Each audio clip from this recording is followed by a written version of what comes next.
Caleb, I've been feeling like a rabbit recently. Yeah, you are on a freshly vegan diet, aren't you? Yeah, I'm at the very end. Technically, I can eat animal products, partake in animal products now, but I think anything that I've eaten the last 3 days, a rabbit or a cow could eat, and it'd be healthy for them, probably. Oh, that's so funny. So talk me through it. What's been going on? First of all, I've always been curious, actually, like what it's like to be vegan. Yeah. I think short term it's not actually that hard as long as you plan ahead and are intentional about it. Sure. I think long term could be difficult to get the protein unless you're very diligent. It's the funny thing is, like, you could eat really unhealthy as a vegan. Like, you could just have, I mean, you could still eat all sorts of processed foods. Just really bad. Yeah, bread. Yeah. That's interesting. So if you want to make healthy choices and be vegan, you have to be very diligent. And if you're wondering, honestly, if there's a vegan listening, please message me and let me know, like, what you normally eat. Because I feel like it's from what I was just researching a little bit and just reading ingredient labels and stuff. A lot of stuff has protein, but just a little bit. So I feel like I don't know how you would get enough protein just with, like, what I did was I had hummus, lentils. There's this like pasta from Costco that's made of chickpeas, so it's like very protein heavy. Okay, well, there's a win. Yeah, and so it was actually pretty good. I'll show you. I'll like post below some pictures of the food that Abby and I had, and it's actually pretty good. Okay, but nice. It's just one of those things. It's like, oh, can't eat that, can't eat that, can't eat that, and I forget. Was it 2 or 3 days? I can't remember. 3. It was 3. Nice. Yeah. So if you're new listening to this podcast, or if you are a listener but just haven't listened to the last episode, it's a competitive podcast, so there's a punishment, and Josiah lost the last episode, and the punishment, no offense to any vegans listening, is to eat vegan for 3 days, which you have to, even as a vegan, you have to admit, to completely switch up your diet for 3 full days would be quite the punishment for anybody, I think. It wasn't as bad because, like, we went to Costco and got that pasta, and, like, I got a bunch of cans of lentil soup, which was actually pretty tasty. Yeah. But I think like a month would be really hard. Being a vegetarian would be much easier because you'd still have, like, dairy, which would and be a game changer. Yeah. Yeah. And, like, I almost made a mistake. I was close yesterday. My classic perfect snack, I think, is apple slices with peanut butter, cinnamon, and honey. Oh, so no good. Honey. I put honey on, and I was like, oh no. And so I was like, Abby, can you eat this? And so I tried again, and I did it. I did it successfully. I think I did accidentally cheat once because the day I started, that morning we had cinnamon rolls, and I forgot there's eggs in like pastries and stuff. Probably. Classic. And so that day I had like a bite of it, and I was like, oops. Oh, wait. I'm not starting over. Whoa. Oh, so you still ate the whole thing? No. I had the cinnamon roll, then I started, then I just had like a little leftover bite because it was like on the counter. Oh, and I then see. Technically didn't quite finish, but I did. We'll just say. So. We'll just say. Good enough. Yeah, it wasn't as bad as I thought, but I think long term it would be very difficult. Vegans, reach out. Tell me how you do it. I'm very curious. Nice. Welcome to episode. Is this our 7th one? Yeah. Wow, we are cranking through this season. Yeah. Wow. It makes a big difference when you're not traveling around the world. It does. Made it hard last season to definitely makes it easier for both of us. crank the episodes out. Yeah. And we're recording at weird times of day because Yeah, the time change is so different. Can you get up at 5:30 in the morning? That's only time that I can do it this week. Yeah. Nice. All right. Well, I won last week, so Yeah. I have the great privilege of going first for this episode. Did. And to start off, I'm on wikipedia.org. Is it okay if I read to you the plot of the 1958 horror flick, The Blob? Yes. I've heard of The Okay. Blob, but I've never seen it. I don't know nothing about it. Oh, actually, you know what? As I'm looking at this, I've never seen it. As I'm looking at this Wikipedia article, apparently they did a remake in 1988. Oh. So you have it. Who knew? But I'm reading the original 1958. In a small Pennsylvania town, teenager Steve Andrews and his girlfriend Jane Martin kiss when they see a meteorite crash behind the next hill. Steve goes looking, but Barney, an old man living nearby, finds it first. When he pokes the meteorite with a stick, it breaks open, and a small jelly-like globule blob, wow, inside attaches itself to his hand. In pain and unable to scrape or shake it loose, Barney runs onto the road where he's almost struck by Steve's car. Then Steve and Jane take him to the doctor. Kind of paraphrasing now because it's long. Okay. The doctor's like, we got to amputate. But before he can, the blob completely absorbs Barney. Then it absorbs the nurse, Kate. And finally it absorbs the doctor. And then it grows redder and larger with each victim. That is the setup of the film, and throughout the film it just keeps absorbing people and things and keeps getting bigger and bigger. Okay. Eventually it gets like as big as a building, but they realize if we they took shelter in like a walk-in freezer at one point, and the blob retreated, and then the blob somehow sets a diner on fire or something, and they as they're spraying the fire extinguisher, it also retreated from that as well. So Steve's able to figure out, wait a second, this thing reacts poorly to really cold stuff. Bring in the choppers. Let's pick it up, put it in a giant box, and send it to the Arctic. Oh. End of movie. Sorry, You I just pick ruined it an up. entire...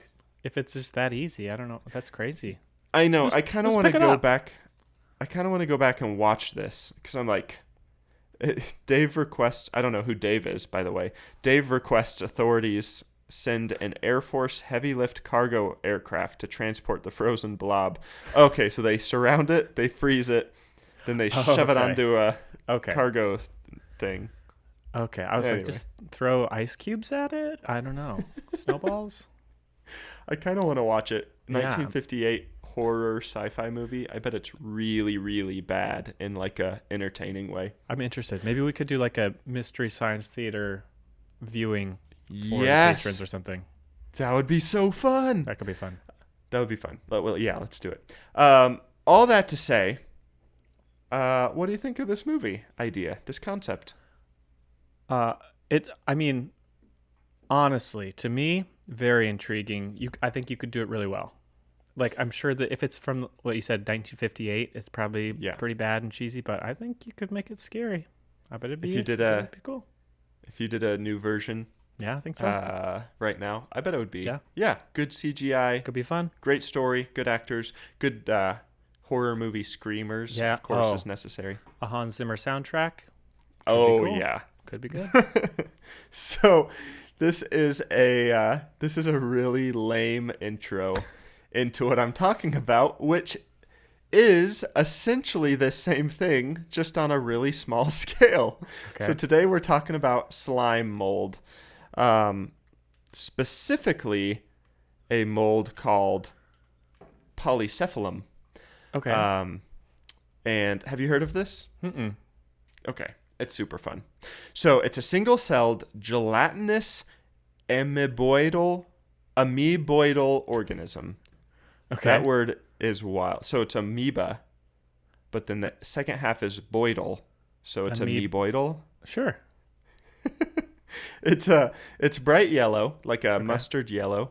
It's usually found in the wild, just kind of oozing about on logs and leaves and stuff, looking for bacteria and fungal spores to envelop. But it digests things just like the Blob in the 1958 horror flick, The Blob. And so they slowly move around, and then they engulf things. They hover over them, blob over them, and they create a tunnel system throughout their whole blobby body and eventually evenly distribute the nutrients through those tunnels. That information will come in handy later. A few more fun facts about this polycephalum, also known as slime mold. It can adapt to many different aesthetics, which is fun. So apparently it ends up looking very different in the forest than it does in a lab. So in the forest, where it's free to grow and digest as it wants, it eventually turns into like this big, bright yellow, globby mess. But in environments where there's not as much, it might just be like a little bit flatter and more discrete. And in a lab, when you confine it to a petri dish, it gets really thin and then branches out like coral. Slime mold is so fun. Okay. Yeah. I don't know where. Here's a question. I don't know why this popped in my head. When you first said slime mold, I thought a mold like something that you can use to recreate the shape of something. But it's more mold like if like your food gets moldy, like that type of mold. Yeah. Yeah. Okay. That makes a lot more sense now. Yeah. I was like, maybe the slime is the globule he's talking about. Oh. And it molds into something, but I guess it could. No. I guess it maybe a little both. Maybe. Kind of can. It's a slimy mold, as in a fungi. A really fun guy at parties. Anyway, where was I going with this? Where am I going with this whole topic? Bad joke. Completely derail this. I'm lost. Let's get out of here. Let's end the episode. Thanks for listening, guys. Larry, keep play us out, man. Just kidding, Larry. Don't play us out yet. So he almost did. That was close. Whew, I saw him hovering over that button. Okay, so this is a single-celled, has no brain. It's literally mindless. Okay. But they decide to research this like 40 years ago is when they first start researching. And they realize they're not completely sure. They've got some theories, some guesses, but they're not completely sure why or how. But they discover that it's able to make pretty intelligent decisions despite having a single cell and no brain to interpret data or anything like that. Okay. Very interesting. Which leads us to the main beef, the main goodness of the topic. And in order to get there, we got to hop back in our little time machine and go to the early 2000s. I've been listening to a lot of Coldplay, and I imagine you are tech decking a lot. I think those were big. Maybe yo-yoing. I'm in the zone. I got my Heelys. Yeah. I am. Oh, the Heelys. 6. Yes. I'm 6 years old. We are patiently awaiting the arrival of the first Avengers. I think that was 2000s, some like late 2000s. Anyway, we're headed to Tokyo. So buckle your seatbelts. Let's fly over there. Land in the city. What do you think? Sounds good. I'm hooked. Okay. Cool. Actually, I got hooked, and then you told me to get buckled, and then I got rehooked. So I'm double good. Unhooked, now buckled. Again. You haven't been to Tokyo, right? Japan was not on your stop.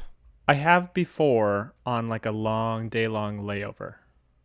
Oh. Yeah. Oh, you had a layover in Tokyo? I didn't know that. I have had a layover in Tokyo. Not recently. It was a few years ago. Maybe like that's very cool. 7-8 years ago. Yeah. That's cool. I went to Thailand? Cambodia. Cambodia. That makes sense. And I saw the busiest intersection in the world, Shibuya Crossing. Fun. And I've seen pictures of that. Yeah. It's pretty cool. It's very busy. That's about all I got to say about it. Sounds good. Our Tokyo conversation over. Let's head over to their Hokkaido University, where scientists are starting to run some more intensive tests on this little dude. I'm going to call him JB for Jelly Boy. Okay. Yeah, so first thing they want to figure out, they're starting to do these studies. They want to figure out how are they moving and operating? What's their system? What's their method? Um, why do they move? When do they move? All that kind of stuff. So they start doing these tests. First thing they do, chop, chop, chop.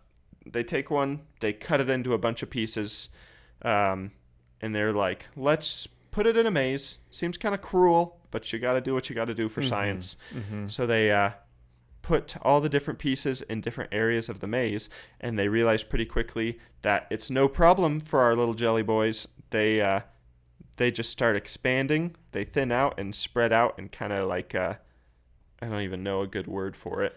Yeah. They just ooze. Yeah. Out. They ooze around. Everybody's like spreading out and looking for clues, sounds like.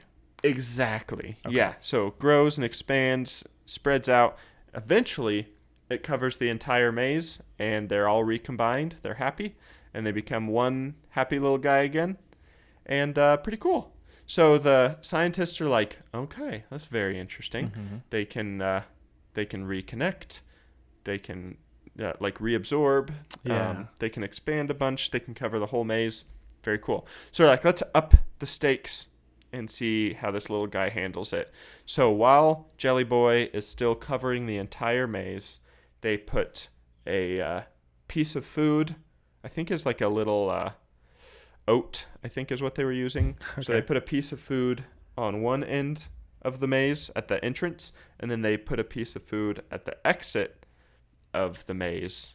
And now this little guy is like, hold on, there's food involved. We're a happy community. We gotta find a way to spread the love and get this to everybody in our little clan. So within a few hours, so it had covered the entire maze, right. And they put food on the two ends, and right. Within just a few hours, it was able to detract from every area that didn't include the food, and it combined into a single perfectly efficient tunnel that goes straight from the start of the maze to the very end of the maze, connecting the two pieces of food by a single tunnel. And that is incredibly interesting. So, first of all, they're like, wait, how did it know how to do that? How did it know how to choose the most efficient path? Because up to this point, we all thought, all of us, meaning all of us scientists, you and I included, because we do this podcast. Yeah. So that makes us scientists. I'm like actually a doctor, more of a doctor. So Dr. Josiah and Dr. Caleb. Yeah. Learn me something together. Yep. Yeah. So they're like, up to this point, they're thinking that it just moves around at random, willy-nilly. Okay. And till it finds nutrients and stuff. But here it is creating like perfectly efficient, strategic, complex paths through a pretty long maze to maximize its potential and conserve its energy and stuff. And that seems, I don't know, it doesn't have a brain. It doesn't have any way to interpret information. So how is that happening? I don't know. Think? I think my first thought is maybe the whole system itself is a brain. Like it's just a globule brain, and whatever neurons that make your brain work kind of just are spread throughout the whole slime mold. I don't know. That sounds good to me. I don't think I'm they a know doctor, either. So let's just say that is fact. That's correct. And we'll move on. Okay. No, they had some theories that maybe it's an external processing system. So as the slime moves around, it leaves kind of like a sticky residue on things. And so they think maybe possibly it's able to sense these sticky areas and like move away from them. But that doesn't explain how it is able to retract from areas it doesn't need to be in anymore. So yeah. And plus you said if it went in the most efficient route from start to finish of that maze, it would know to contract to be spread out the least amount, right? Yeah. Yeah, exactly. If it took like a big long winding path, that would be like, it's like, yeah, that's possible. But if it took the most efficient path, That seems like there's more to Like, it. wait a second. Complicates things. Yeah. Yeah. So we don't know for sure. Crazy. At least in my research, they haven't figured it out yet. They have their guesses, like the slime stuff, but I don't know how. That doesn't really make as much sense to me. And I'm of equal scientific Right. So therefore, rapport. we as a community, we don't know. None of us know. No. And so that's super neat that they're able to do that. And basically they're capable of networking, which is wild to me. Like, they're capable of connecting 2 points and creating a travel system in between the points. And not only can they create 2 points, but they are the path between is the path of least resistance. So it's the easiest, most efficient, most effective way, which seems pretty impressive for something that is not able to reason even a little bit. Which brings us to the most, in my opinion, the most interesting part of this whole topic and of how these little guys operate. So the scientists they're impressed, and they're like, you know what? This little jelly boy, he's more impressive than we were thinking he is. He's kind of stooping us in terms of what we thought was possible and what he's actually doing. Let's try something new. Let's give him a little city to hang out in because he's earned it. And then let's see what he does with that.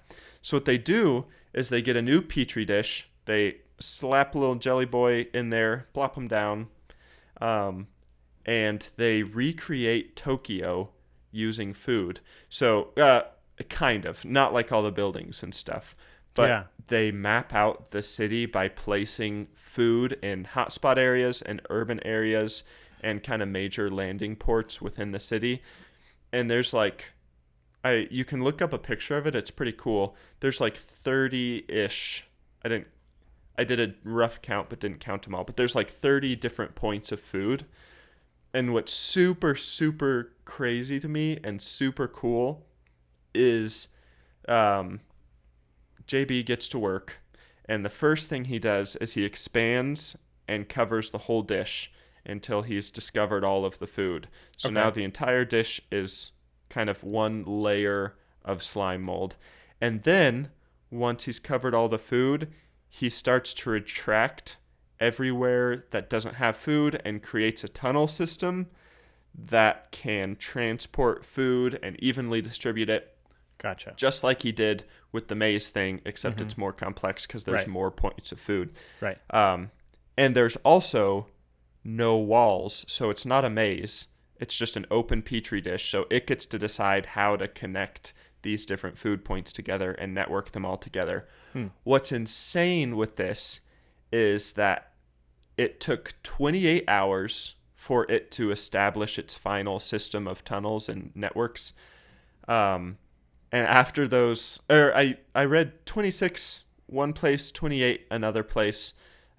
So a little over a day passes, and they check it again, and what they find is, this is so crazy to me, what they find is that the slime mold had recreated a network that is nearly identical to the Tokyo railway system. That's a complex network that took engineers years to develop, and it did it in a little over a day. And the scientists took the railway system and took the petri dish, and they said, I read somewhere, the striking similarities in paths were astounding. Basically, it was almost exactly the same. These two, the system that this random brainless slime mold created versus the system that people created. How crazy is that? My first thought is crazy. My second thought is good. If I was the part of the team that designed the layout of the subway system, I don't know if I'd feel good about this, because it's like confirmation that what we did is the best way to do it. Yeah. Or bad that, like, oh, why don't we just do that? Just do this and then just base our subway route on it.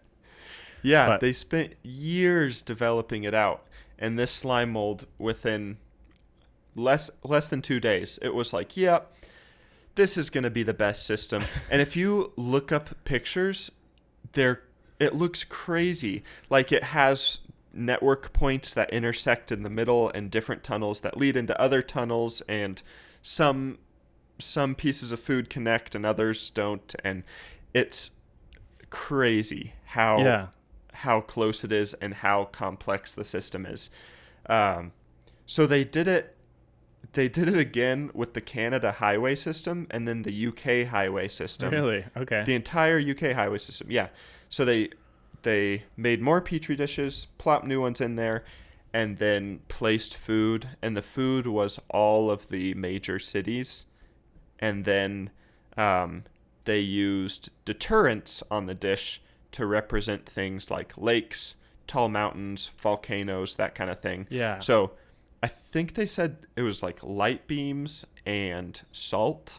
Those were kind of their two deterrents that they used, and they knew to avoid those spots. Okay. And it was the exact same thing. They created highly accurate replicas of highway systems, full highway systems of like entire countries, and they're just like accurate and consistent and efficient. This is all comes from a single-celled brainless organism that has no way of like interpreting data, and that blows my mind. I don't know. Yeah, because I'm thinking the most efficient is just a straight line, right? Like the most efficient way to get from one point to another is just a straight line. Yes. So when you have 2 points. yeah, but when you have a lot, does it Then connect? Does it connect them? Yeah, I guess it's hard because like with the actual subway system, you're like, well, there's a mountain here, so we can't go through that, or there's this building, Yeah. so we have to go around this or that. But either way, that's wild. Isn't that so crazy? Let me share with you my screen, Okay. so you can look at the process of what this thing looked like. If I can remember how to share my screen. Okay. Screen. Select a tab to share. I am looking at it. I pulled it up over here too. So if you're just listening, you can look it up, or if you're watching, you can see now. Okay. Yeah. Cool. Yeah, I just shared it so that if you're watching, you can watch. So it shows the different, after 5 hours, it's starting to expand. After 16 hours, it looks like it's kind of fully expanded. And then after 26, everything has gone away except for these cool tunnel systems. What do you think? Okay.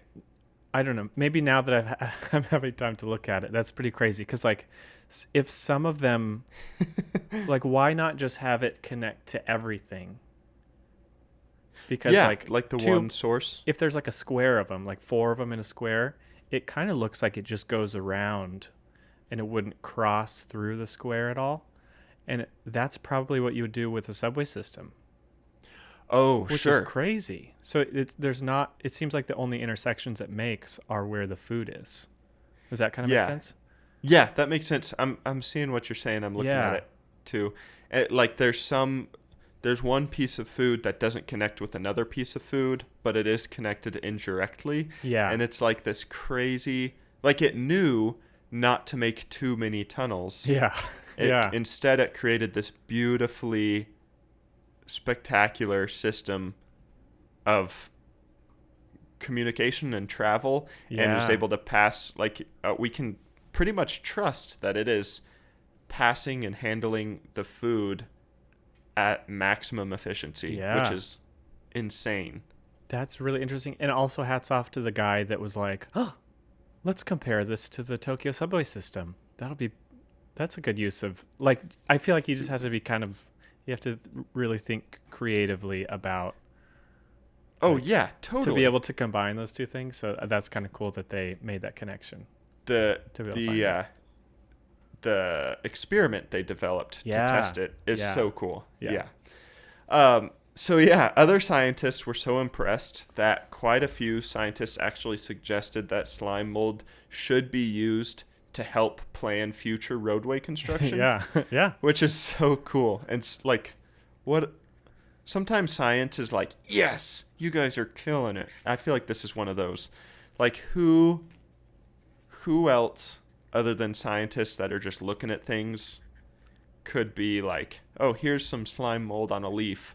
I wonder if it could develop the next city's railway system for us. Yeah, I know. I It know. doesn't make any sense. I feel like a lot of our inventions have come from just studying plants and animals. Yeah, seriously. How other beings and species and stuff do things. How they do things. Like maybe we could learn something from that. That's very cool. Yeah. So the results were so positive, even that mathematicians have actually created a computer program based on its system. So the program follows the exact same system that the slime mold used. So it expands, covers the whole thing, and then reduces to the most efficient pattern. So they actually use that program today to help with future planning, and it's all simulated based off of this one behavior of our little JB. It's so cool. This is so interesting to me. Yeah. So I've got two more kind of unrelated but equally cool things about this slime mold, and then I'll pass it off. Okay. First, I can't comprehend this. It has a highly accurate sense of time, and scientists have done it their best to guess why, but they just don't know for sure. They're like, somehow something internally is working that allows them to gauge and measure time without a brain. And they realize this because the same scientists in Tokyo, they put some of the little jelly boy into like a grooved dish, and then they put that dish in a really warm, moist environment where it could thrive. Mm-hmm. And so when it started thriving, the mold started crawling through the groove at an increased pace. But then for this test, the scientists, every 30 minutes, they dropped the temperature and decreased the humidity really fast. And the slime would slow down to conserve energy until it heated back up. So it reacted to the temperature change and the humidity change, essentially, and got really slow. And then when things warmed up, it sped up again. Your standard mold stuff, what you would expect. But the cool thing of this experiment is eventually they stopped actually changing the temperature and the humidity. And what's wild is the slime kept the routine. So every 30 minutes, it would slow its pace and crawl really slowly and then speed back up after a few minutes. Like it knew it was coming. Yeah, and it accurately timed it. So they did the experiment again, doing the same thing every 60 minutes, and then again doing it every 90 minutes. And every single time, the mold was able to accurately continue the pattern of time on its own. And I don't understand that. And it's able to somehow measure time, keep track, remember patterns, and automate its response to those patterns. But it doesn't have a brain. And it doesn't have, I don't know, everything I knew about how important brains are, I'm starting to question. Because these little guys are doing great. Yeah. I mean, it kind of reminds me of the hydras. Do you remember that from a few episodes ago? Oh, yeah, the really small things episode. Yeah. That basically, the teeny weeny dimension. Where that's what it was. Those things, you can just blend them up and they'll eventually reorganize themselves to become the hydra again, or you can chop them in half or rip off their legs and each one will grow back a new one. Like, it's crazy. I'm telling you, things at a small scale, it's a different dimension. It's cool because it's like we don't know how it works. Yeah. Like you can't study we can study our brains because they're big enough, but you can't take those single cells and break them up into really, really small things and then see if there's another mini brain. I don't know. It's crazy. I don't know.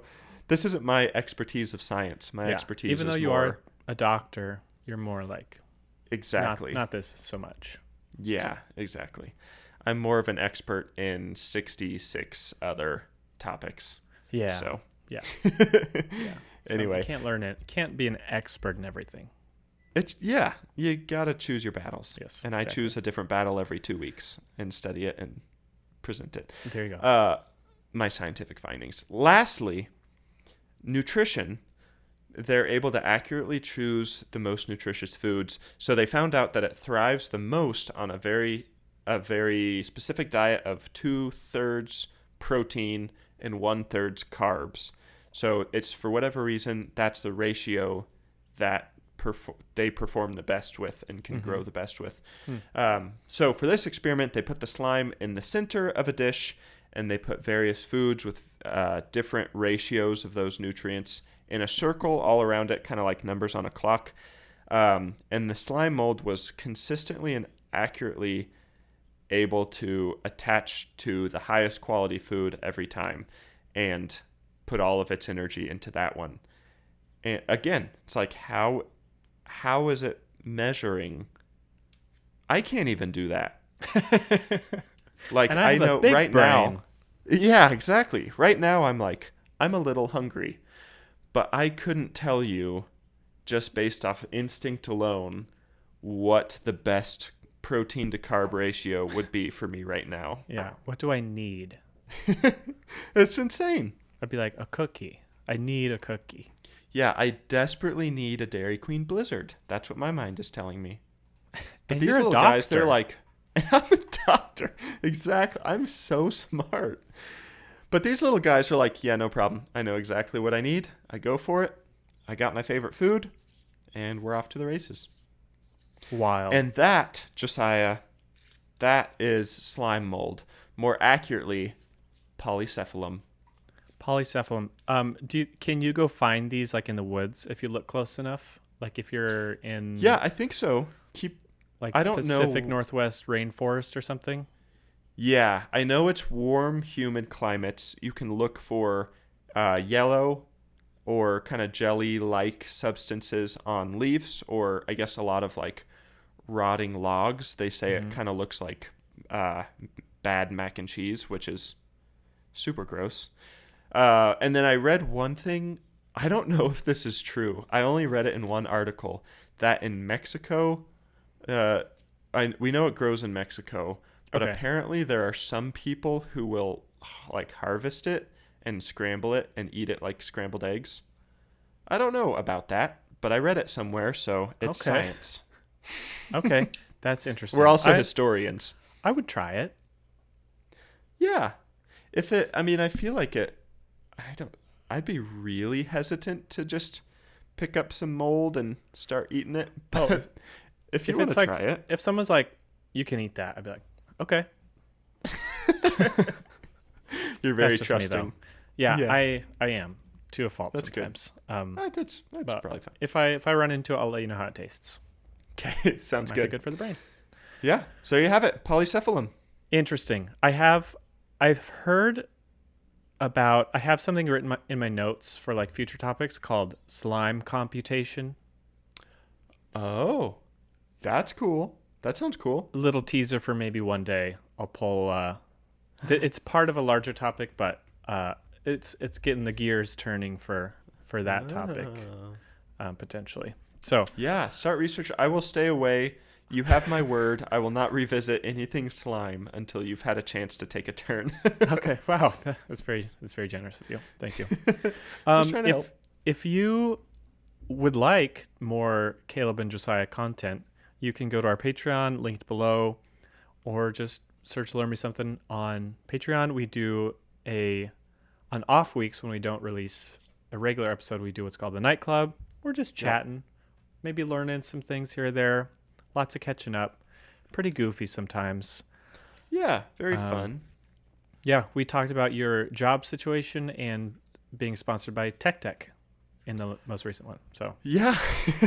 You never know what you're going to get. The nightclub is wild every time. And we barely plan it ourselves. So yeah, it makes true. it fun. Exactly. Yeah, you can try it out for free, or you can help us out by paying as little as $1 a month. That's it. That's the end of our spiel. There you go. Thanks for listening. I do have to say one more thing. If anyone's watching the video and is wondering, I just realized. So I'm playing with something. It's a laser pointer. It's a long laser pointer, but I'm realizing that it looks a lot like a vape. So are you like putting it in your mouth? Yeah, no. Well, I just did now. I just had this thought in the middle. I was like, oh man, I hope people aren't like, is he just vaping in there while he's doing this topic? I'm a doctor. I don't vape. I know it's bad for you. Yeah, exactly. It's bad for you. Don't vape, kids. Yeah, children. Okay, Josiah, what you got? Hit me with it. Last year, we talked about my travels a little bit, but last year I had the opportunity for the first time to use a squatty potty. Yes, that's so fun. It was. Let me tell you about this. Okay. So I was in a situation where, basically, think of it like a hostel in the mountains. Sure. And there was and there's a lot of different types of people there. Some Westerners, some Africans, some Europeans, some. Yeah.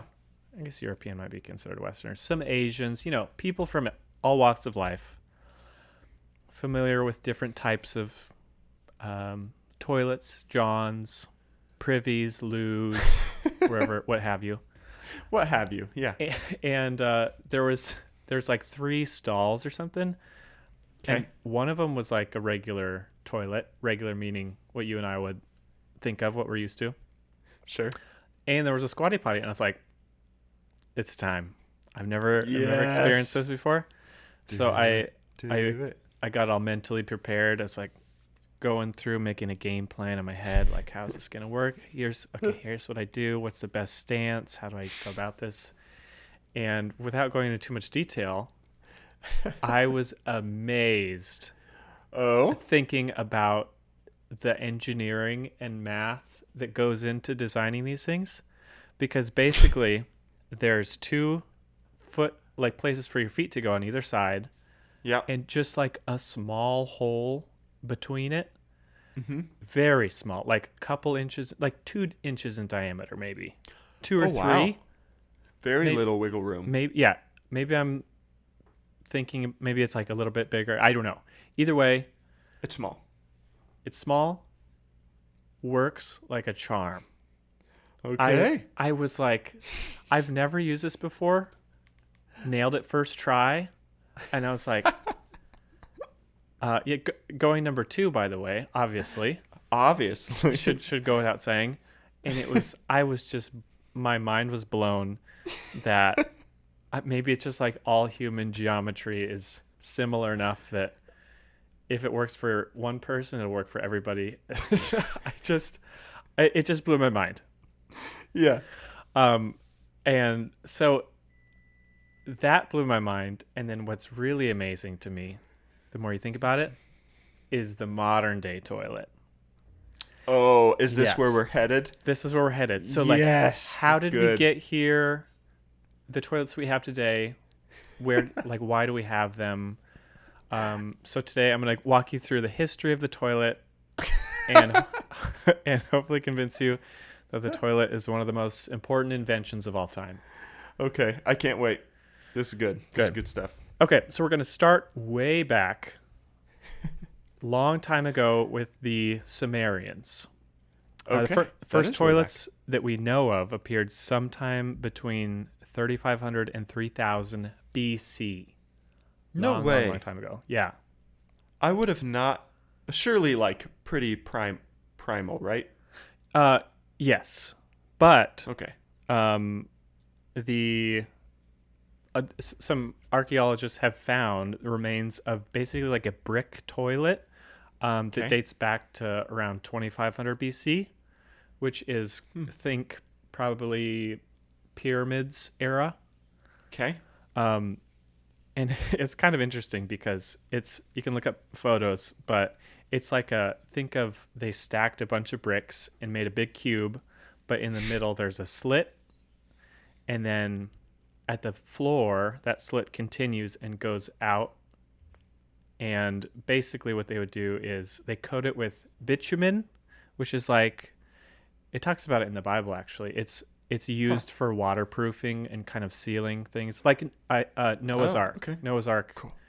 God told Noah to use that to kind of seal it. Cool. So they would use, I don't know how you make it, something with coal or it's like asphalt or something. I don't know. Yeah. But they used that. They lined the bottom part of the inside with that, and then it went into clay pipes, and then you just dump some water down it, and there you go. First toilet. Wow. Okay, so the water itself is manual, but it is a Yes. water system. Yes. That is super cool and way earlier than I would have guessed. Yes. Yeah. Huh. People figured some stuff out a long time ago. Yeah. Smart people back then. And then the first flush toilet, which is a little bit more automatic, goes to the award for that goes to two groups of people. First, the Minoans from Crete, ancient Greeks basically, and the Indus Valley civilization from modern day India, Pakistan, Okay. that area. Around the same time, they had similar toiletry. And so they found one of these in a Minoan palace, and they say it was 4,000 years old. What? It had a wooden seat. So basically, it's a little room with a wooden seat set up against the wall, but the seat doesn't go all the way to the wall. So like you're sitting on the seat with your back against the wall, and Okay, there's I a see. little crack at the. You're not sitting. How do I describe this? Does it make sense? I think I'm picturing it. Say I you're don't like really on- want to be, but I am. But you are. You have to. Yeah. No, Yeah. this is thinking about toilets so much. My appreciation has grown so much for them.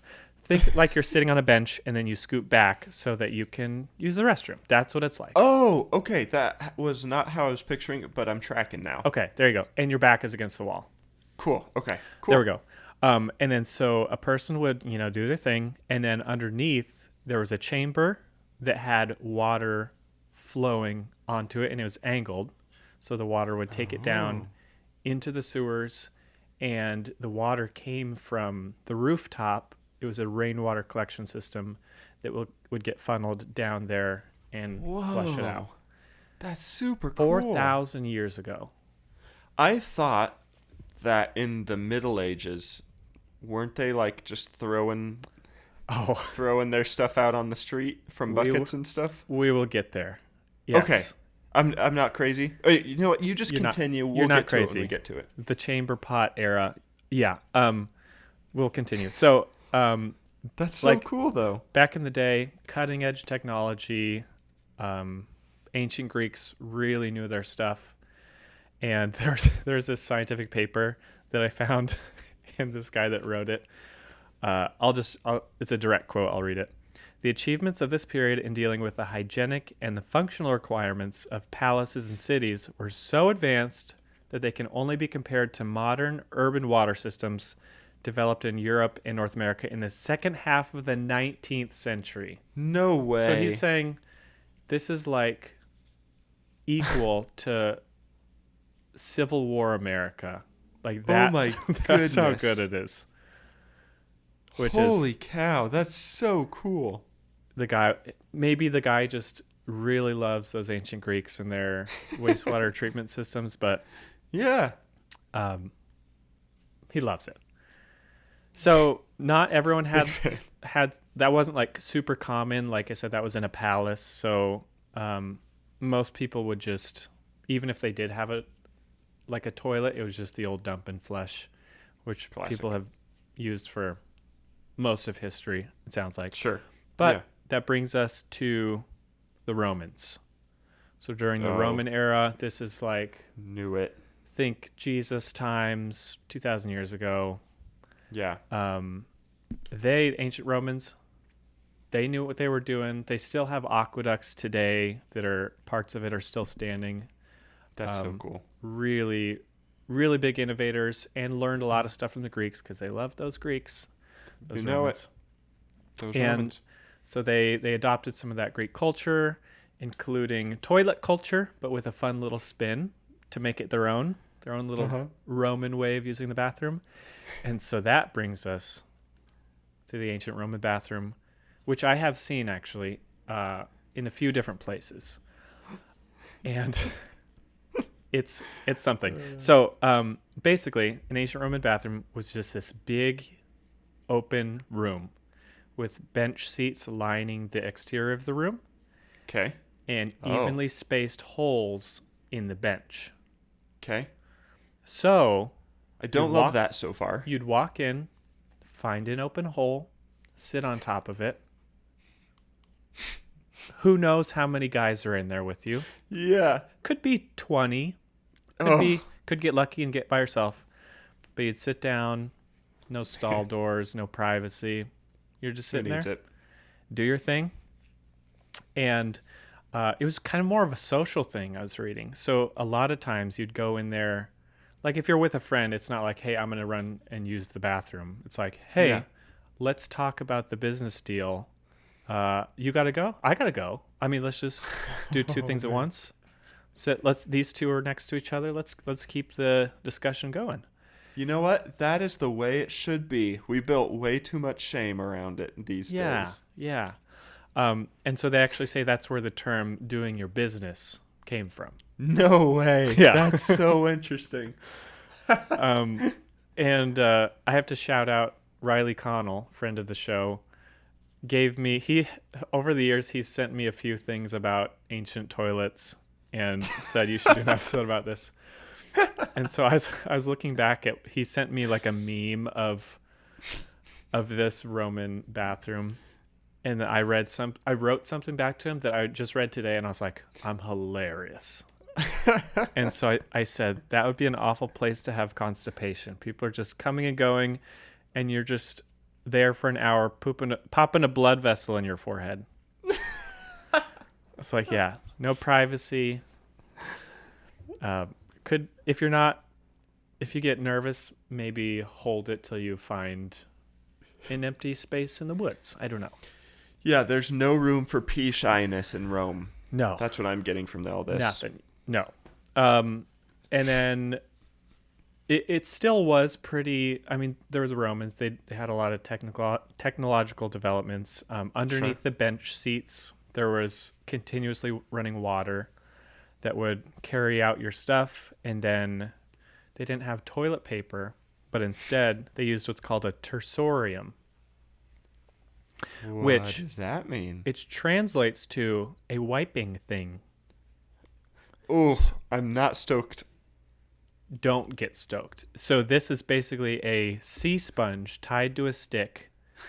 And then, so that rushing water that I told you about that goes underneath the bench, they also have a little channel in front of the toilet, kind of that would be in front of your feet. You could wash off your tersorium, use it, wash it off again, and leave it for the next guy. Reusable toilet paper is what you're describing. Reusable, recyclable, shareable, really. Hey, you know what though? If like the world ended, there's some crazy thing, everyone was thrust back into survival mode. That could be a helpful thing. It could. Instead of trying to develop toilet paper, you just build yourself a sponge on a stick and grab a sea sponge. First of all, sea sponge is an animal, which freaks me out when I realize that. It just, it's an animal. I'm looking up a picture. Weird. Also, you share it, so you probably would die of disease before. Oh, yeah. Find a leaf. If the world ends, find leaves, okay? Or Okay. I don't know. They also found private toilets in people's houses in ancient Rome, but they say it was still pretty unhygienic because it was likely, like, most of the time put in the kitchen because it's, like, also your trash can. And you use it for the bathroom. There you go. There's a picture of it. That's their tersorium, the main part of it. Wow. If you're watching, you can see it. That's quick work, by the way. That was good. Thanks. I like this. And so a lot of the private toilets, too, would just get deposited into the street. So not a good alternative there either. Yeah, not great. But they wanted to kind of still keep it separate. They knew that, like, it's not good to be... Obviously, it smells, and there's places to do that and to have it. So they found signs and graffiti telling people to relieve themselves elsewhere. Like in Rome, one of them said, 12 gods and goddesses and Jupiter, the biggest and the best, will be angry with whoever urinates or defecates here. And then there was another one they found in Pompeii that said, Caleb's mom, avert your ears. If you crap against the walls and we catch you, you'll be punished. This podcast just went from G to PG. Big time. Whoa. I'm not That's funny. apologizing to nobody. Except maybe my mom later. Yeah. Sorry, Christy. Okay. Needless to say, good plumbing is really, really, really important. And as you can see, one of the best inventions that we've ever developed. I mean, if nothing else, for public health. Really good. But fan. Things from ancient Rome, things didn't necessarily improve from here. Like you mentioned, the Middle Ages. Yeah, I'm waiting for what happens here. So toilets, plumbing, very scarce these days. Not even kings and wealthy lords necessarily would even have a toilet. Like Louis XIV, they said, had 2,000 rooms in Versailles and only one toilet. Man. Like, not even... Yeah, it was... You may talk about this. Yeah. Do you know why that is? Like, is there just a huge decline in, like, knowledge? I think a lot of people... I think everyone was just so poor. I really don't know much about, like, the feudal system and everything. But yeah, you get a lot of people in one space and not good management of it. It's easy for... I don't know, people get sick if it... Yeah, basically what you were saying earlier about just chucking out the window is what people did. You just go in the chamber pot, throw it out the window into the street, and so I'm sure people have turned this off by now. This is we've lost a few people for sure. Okay, but to the brave few, great work. If you're still here, I think you'll probably be here the rest of the time. It's about as bad as it gets. But yeah, if you were like a lord, or if you lived in a castle, basically, they had a bathroom which was called where is it? Guard. I've lost it. Garderobe or privy chamber. So basically, They cut a hole up towards the top of the castle wall, and then extended it. And put a seat there. So basically, you go sit in this little nook that's built out of the wall. My goodness! So you do your business, which is right above the outside of the wall. Does that kind of make sense? Yeah. So if somebody's walking by, don't walk around the outside of the castle wall, basically.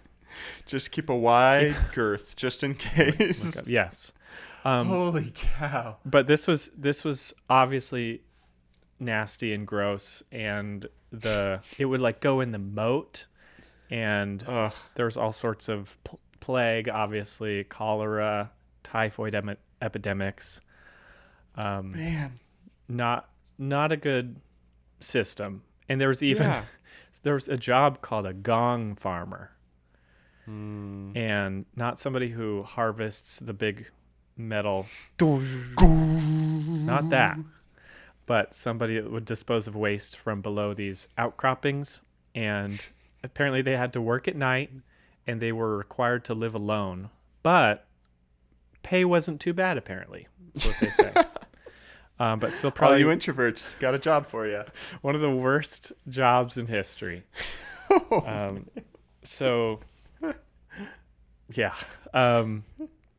That's from there. I feel like that's kind of the worst in things have modern improved culture. Yeah. Since then, things have got a lot better. The current toilet that we know today was invented by, do you know? Benjamin Franklin. No. Thomas Edison. No. Both good guesses, but no. John Harrington. He was a British poet, and he invented it at the end of the 16th century. Sweet. Then about 200 years later, the double curved drain pipe was patented by Alexander Cummings. Mm-hmm. And then about 100 years ago from today, sewage treatment plants began to pop up and prevent sewage from going into the water. And a lot of people, common misconception, a lot of people think Thomas Crapper invented the modern flush toilet, but he didn't. But Oh yeah, have you heard that? Yeah. That's the answer you were digging for when you asked if I knew. I was digging for it.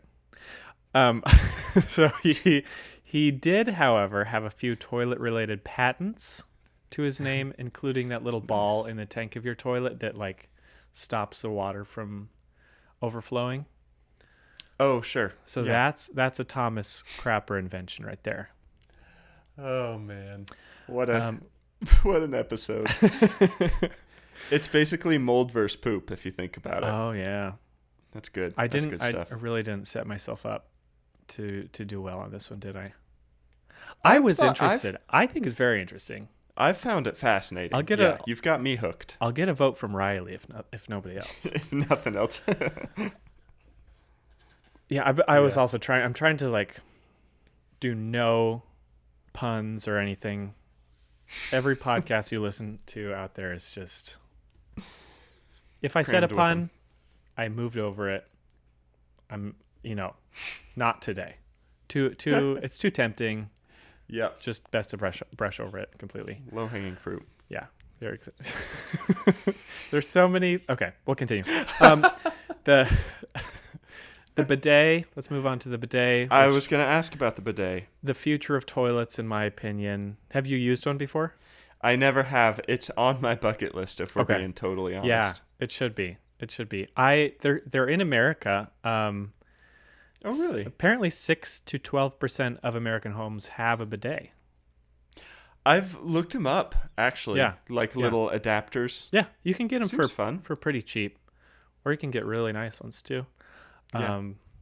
The bidet was developed in France in the 1600s, which I thought it was more of an Asian thing, but me too. That's surprising. It's a French thing. Huh. Okay. My big question: why does America not use them? I don't know. It's because we're too prideful to pick up other people's things. Cool ideas. Yeah, maybe we just need to think it's our idea. Maybe we've metric systemed the toilet industry. Yeah, maybe. Or Fahrenheited it, I guess is a better way to say it. Yeah. No, not Fahrenheit. What is our metric version? System? The unmetric. Oh my goodness, what is that called? I gotta look it up. Look it up. Yeah, I don't know. I have used them before. I love them. They're great. Once we were driving through, it was like Ohio or something, and it had one of the nicest bathrooms I've ever seen, full of bidets. Somewhere like middle America. It was so cool. That's so awesome.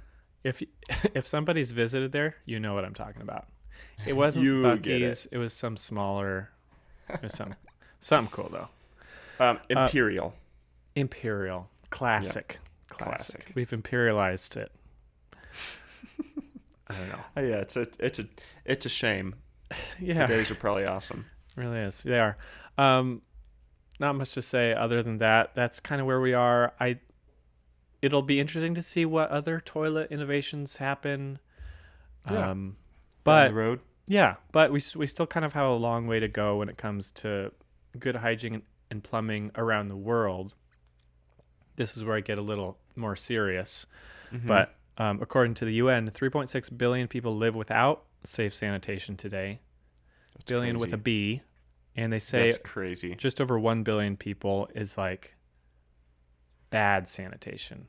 It's like, because the 3.6 is like not great, but then there's over 1 billion people without like access to any at all. Yeah, basically.